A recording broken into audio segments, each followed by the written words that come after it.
Mapagpalang araw po sa ating lahat. Ako po si Sister A.G. Galang at muli ay welcome po kayo sa gawain ng Church of God's Miracles, ang Daily Mana. Salamat po muli sa inyong lahat at una sa ating Panginoon dahil binigyan niya na naman tayo ng panibagong araw, panibagong buhay, panibagong pagkakataon upang tayo ay sama-samang mag-aral ng kanyang banal na salita. Amen po ba?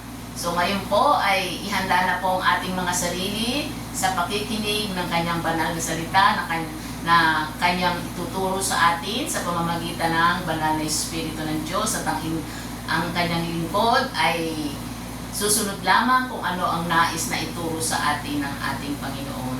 Amen? So, for the month of November, ang ating theme ay Victors in Him. The Victor's Life and Gratitude. At ang ating scripture ay mababasa natin sa Deuteronomy chapter 20 verse 4. Sabi po rito, for the Lord your God is He.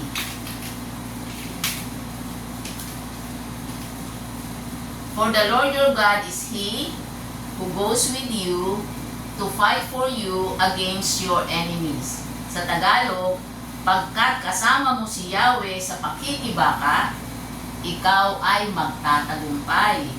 Purihin ng Diyos sa pagkabasa ng kanyang banal na salita. Tayo po ay sandaling manalangin. Hallelujah, Lord. Hallelujah.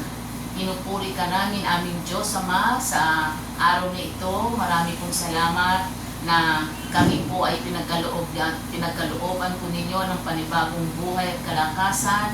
At salamat, Lord, sa araw na ito, binigyan niyo kami ng panibagong pagkakataon na kami po ay sama-samang mag-aaral ng inyong banal na salita. At salamat sa araw na ito ay welcome po namin ang pagsama ng kapangyarihan ng iyong banal na salita sa aming pag-aaral. Thank you, Holy Spirit. Welcome ka namin sa aming kalagitnaan. Kayo ang aming dakilang guro. Ang inyong lingkod ay instrumento mo lamang. Kaya nagpapasako po ako sa inyong kapangyarihan. Tago po ninyo ako sa inyong likuran at maluwalhati po kayo aming Ama sa aming pag-aaral. Tanging ang banal mong salita ang makakilos sa puso ng lahat ng manonood sa mga sandali pong ito. Pagpalain niyo po ang iyong banal na salita na siyang tunay na nagbabago ng buhay, ng aming buhay sa bawat araw. Salamat po Ama, tanging kayo lamang ang bibigyan namin ng papuri pasasalamat sa matagumpay na gawain sa mga sandali pong ito. Sa pangalan po ng aming Panginoong Hesus. Amen and Amen. Hallelujah. Ang ating pong lesson ay paano tayo mamumuhay ng matagumpay at may pasasalamat. So ang ating scripture ay mababasa natin sa unang hari, chapter 2, verse 1 to 4.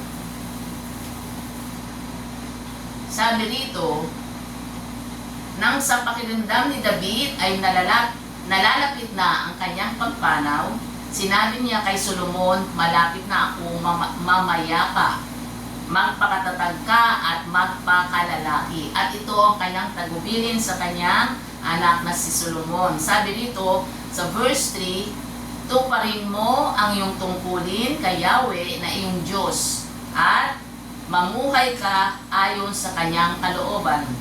Sundin mo ang kanyang mga batas, utos, hatol at tuntunin ayon sa nasusulat sa kautusan ni Moises.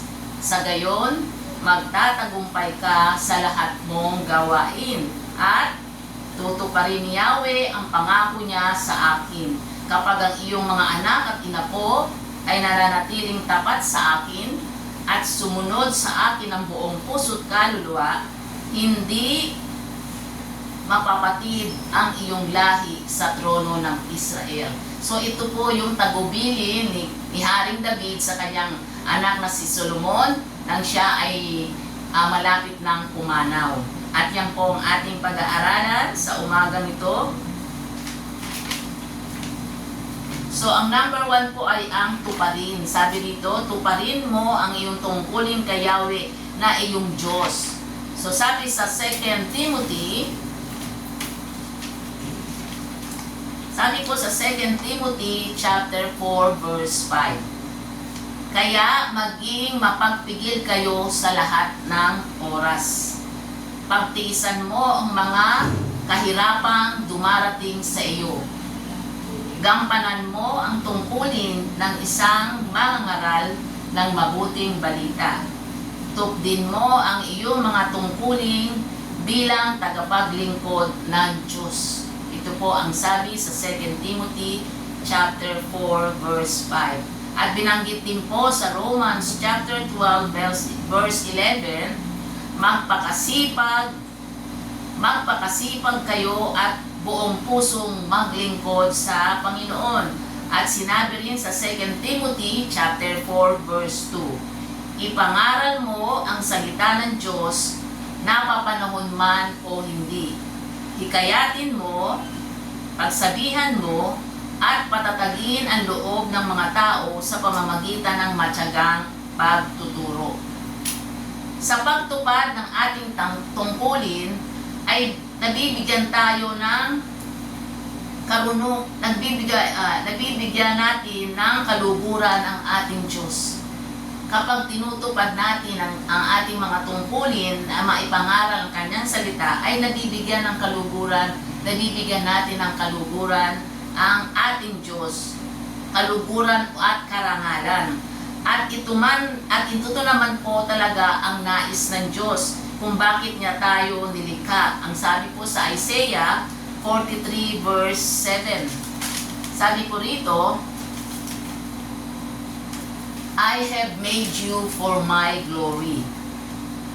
Sila ang aking bayan at akin silang nilalang upang ako'y bigyan ng karangalan. So kaya po tayo nilikha ng Diyos ay para bigyan natin siya ng karangalan sa ating mga buhay. Tungkulin natin bilang mga anak na bigyan natin siya ng kaluguran sa araw-araw nating pamumuhay. So ang purpose po ni Lord sa buhay natin ay mabigyan siya ng kaluguran. At tayo bilang mga anak niya ang magbibigay ng kaluguran sa Kanya sa araw-araw ng ating pamumuhay. Ang sabi sa John chapter 14 verse 15, kung iniibig ninyo ako, tutuparin nyo ang aking mga utos. Tutuparin natin ang mga utos ng Diyos. Ito po ay magpapatunay na tunay nating iniibig ang ating Diyos. Ito rin po ang sinabi sa mga ngaral. Chapter 5, verse 4 to 6.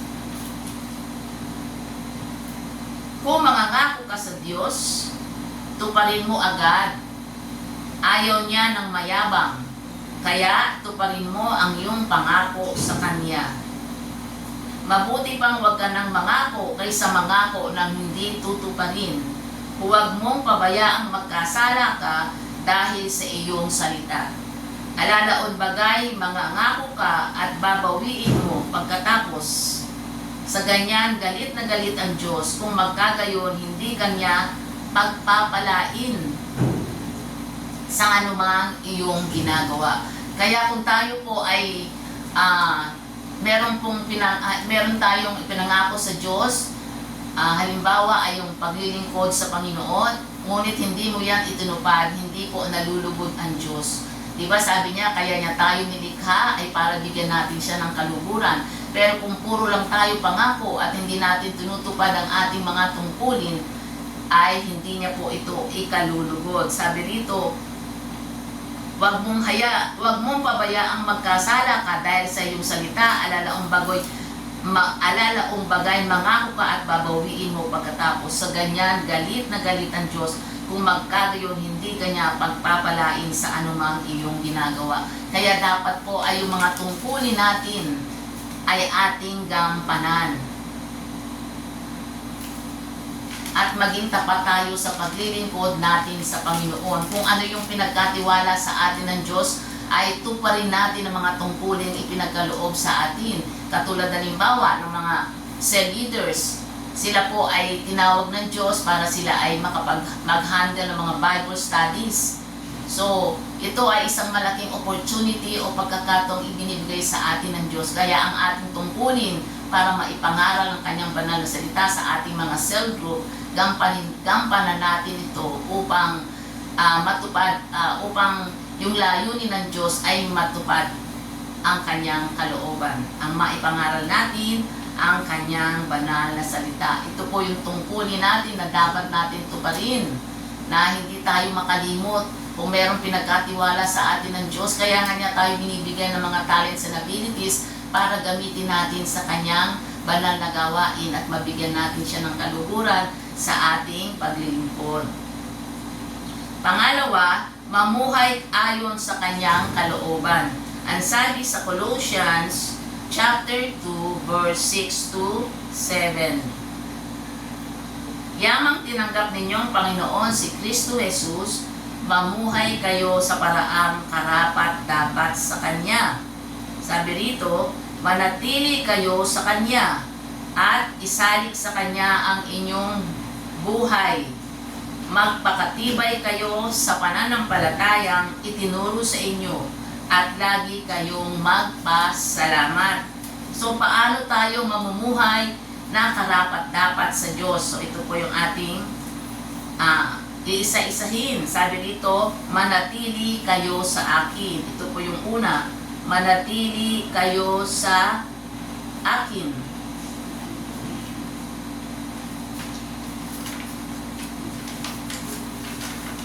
Sabi rito sa John chapter 15 verse 4 to 8. Manatili kayo sa akin at mananatili ako sa inyo. Hindi makapumunga ang sangang hindi nananatiling nakakabit sa puno. Gayon din naman, hindi kayo makakapamunga kung hindi kayo nananatili sa akin. Amen. So, ang liwanag po, tibo ba? Ako ang puno ng ubas at kayo ang mga sanga. Ang nananatili sa akin at ako sa kanya, ang siyang mamumunga ng sagana, sapagkat wala kayong magagawa kung kayo'y hiwalay sa akin. Ang hindi nananatili sa akin ay itatapon at matutuyo, gaya ng sanga. Ang gayong mga sanga ay titipunin at susunugin. Kung nananatili kayo sa akin at nananatili sa inyo mga salita ko, hingin ninyo ang inyong maibigan at ipagkakaloob sa inyo. Napaparangalan ng Ama kung kayo'y namumunga ng sagana at sa gayo'y napapatunayang mga alagad ko kayo.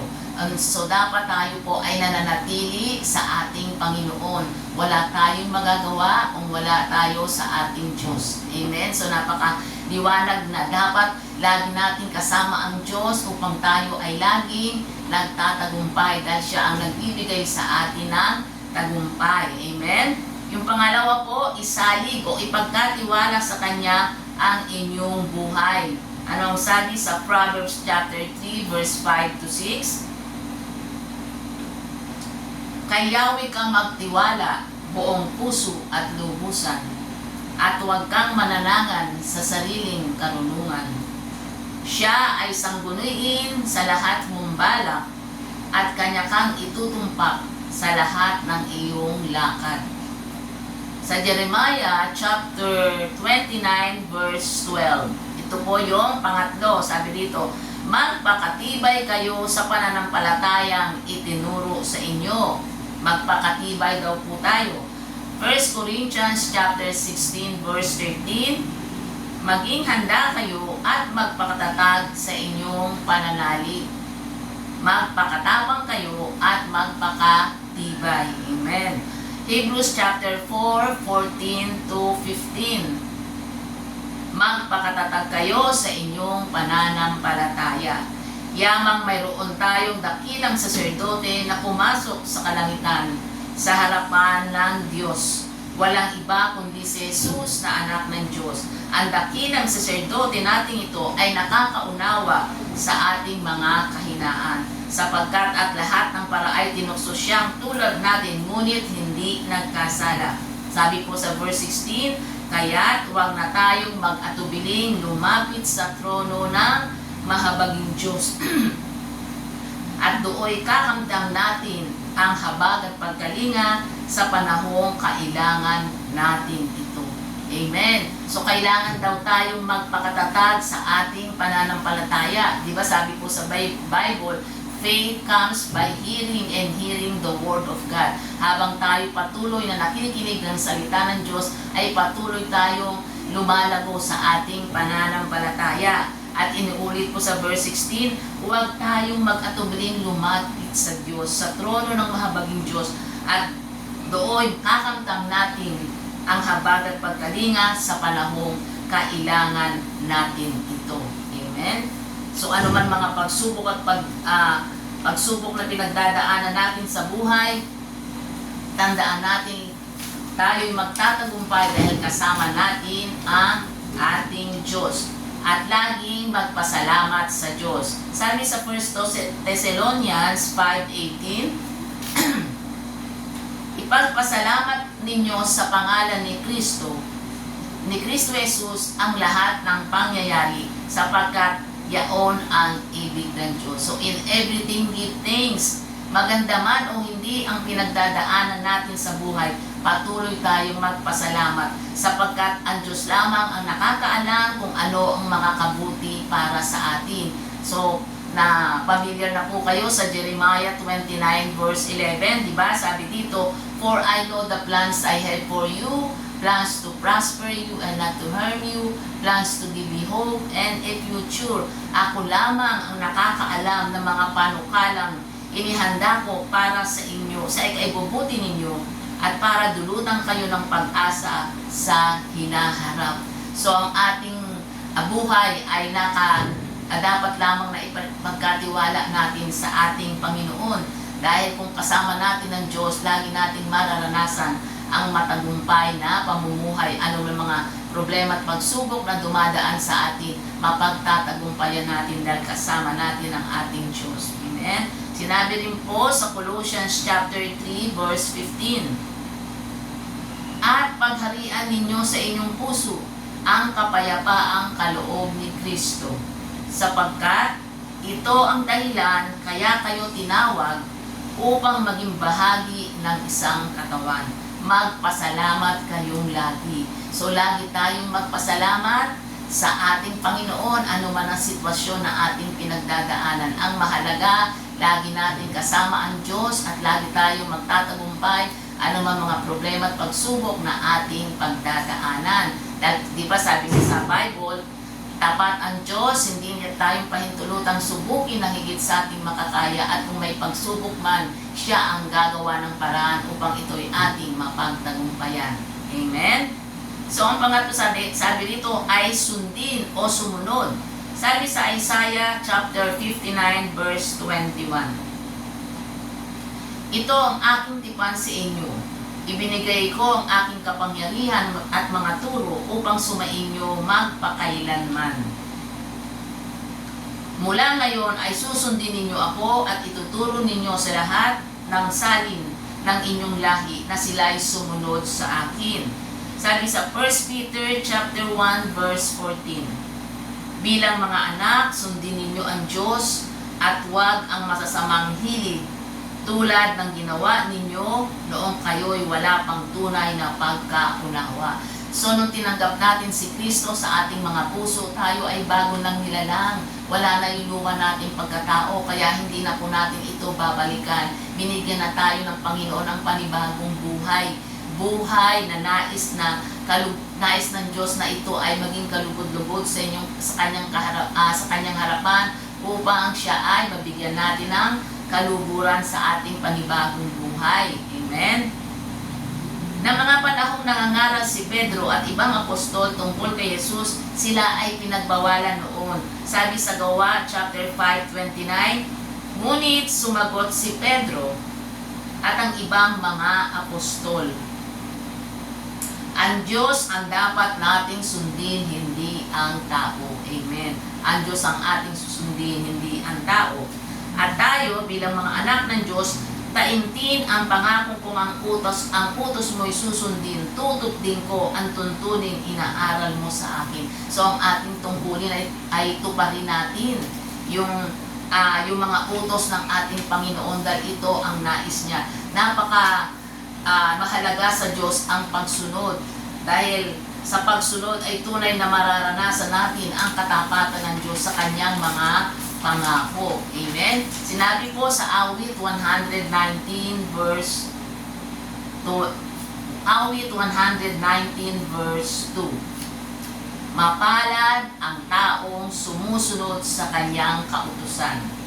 Buong puso ang pagsunod sa utos na ibinibigay. Kaya napakapalad natin kung tayo ay sumusunod sa ating Panginoon dahil ito po ang nais niya para sa ating lahat. Dahil sa ating pagsunod, mararanasan natin ang dakilang katapatan ng Diyos.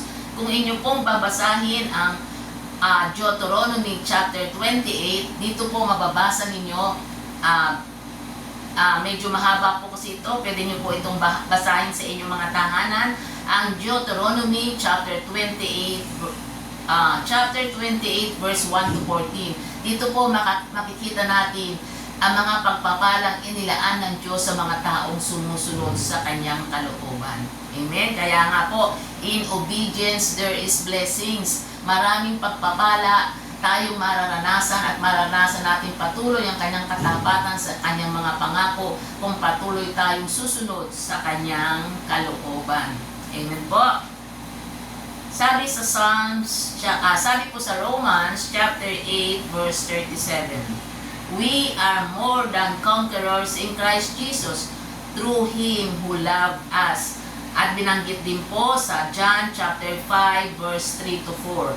Sapagkat ang tunay na umiibig sa Diyos ay yung tumutupad sa kanyang mga utos at hindi naman mahirap sundin ang kanyang mga utos, sapagkat napagtatagumpayan ng bawat anak ng Diyos ang sanlibutan at nagtatagumpay tayo sa pamamagitan ng ating pananampalataya. Amen. Sino ang makapagtatagumpay laban sa sanlibutan? Ang sumasampalatayang si Jesus ang anak ng Diyos. Amen. Habang patuloy tayong sumasampalataya sa ating Panginoon Jesus, habang kasama natin ng Diyos, lagi nating maranasan yung tagumpay sa ating buhay. Ano man mga problema at pagsubok na pagdadaanan natin, lagi tayong magtatagumpay dahil kasama natin ng Diyos. Siya ang nagbibigay sa atin ng tagumpay. Amen. So, yan po ang ating apat na binanggit dito sa ating aralin. Tuparin natin ang ating tungkulin. Mamuhay tayo ayon sa kanyang kalooban.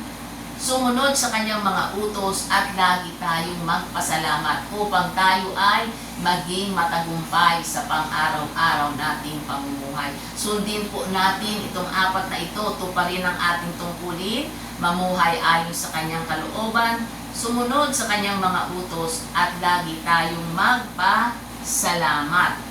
Purihin po ang Diyos. Ito po yung ating aralin sa umagang ito. Nawa po ay meron po tayong natutunan at naway maging bahagi ito ng ating pang-araw-araw na pamumuhay. In conclusion, sabi po sa 1 Corinthians 15 verse 57. But thanks be to God, He gives us the victory through our Lord Jesus Christ. Magpasalamat tayo sa Diyos na nagbibigay sa atin ng tagumpay sa pamamagitan ng ating Panginoong Hesukristo. Amen? So, salamat po sa inyong pakikinig sa ating aralin sa araw na ito. Nawa, lagi nating huwag nating iwaglit na tayo po ay laging samahan ng ating Panginoon dahil ang Panginoon natin o ang ating Panginoong Diyos ang nagbibigay sa atin ng tagumpay. Tandaan natin, lagi tayong manatili sa Panginoon dahil kapag hindi tayo nanatili sa Panginoon, wala pong mangyayari sa ating buhay.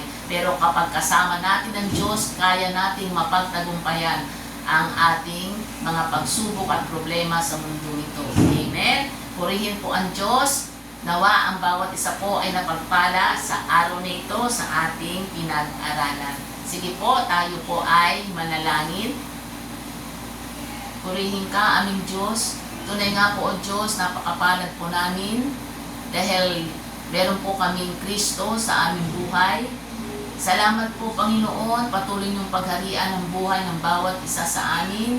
Kayo po ang magbigay sa amin ng ang banal mong Espiritu ay kami po ay laging samahan sa araw-araw naming pamumuhay upang ito po ay aming mapagtagumpayan. Salamat Lord, anumang uri ng problema at pagsubok na aming nararanasan, Panginoon. Laging nandyan ka, kayo magbibigay sa amin ng tagumpay at patuloy niyong panatatagin ang aming pananampalataya at tulungan niyo po kami, Panginoon, na tuparin po namin ang aming tungkulin na ipinagkatiwala mo po sa amin at ang ito ay ang maipangaral po namin ay yung banal na salita. Salamat, Lord, kayo nagbibigay sa aming lahat ng mga talents and abilities upang magamit po namin sa inyong kaharian at malugod kayo sa aming buhay, Panginoon. Kaya Lord, marami pong salamat sa araw na ito. Pagpalain niyo po ang lahat ng mga nakikinig ngayon, nanonood, saan man sila naroroon, anuman mga problema at pagsubok nila, Panginoon, ay ito po ay kanilang mapagtatagumpayan dahil kayo ang kasama nila sa kanilang mga buhay. Patuloy mo silang pagharian, patuloy mong buklurin ng iyong pag-ibig, awa at biyaya ang kanilang buong pamilya, ang kanilang buong sambahayan, Panginoon. Salamat po, O Diyos, sa araw na ito. Tanging kayo lamang po ang nabigyan namin ng kaluwalhatian sa aming pag-aaral at ang banal mong salita ay manatiling buhay sa aming mga puso sapagkat ito ang nagbibigay sa amin ng buhay, ng lakas, pag-asa at pananampalataya sa bawat araw. Marami pong salamat, Ama. Pinagkakatiwala po namin ang buhay ng bawat isa sa iyong mga kamay. Bless them, O Lord. In Jesus' name we pray. Amen and amen. God bless everyone.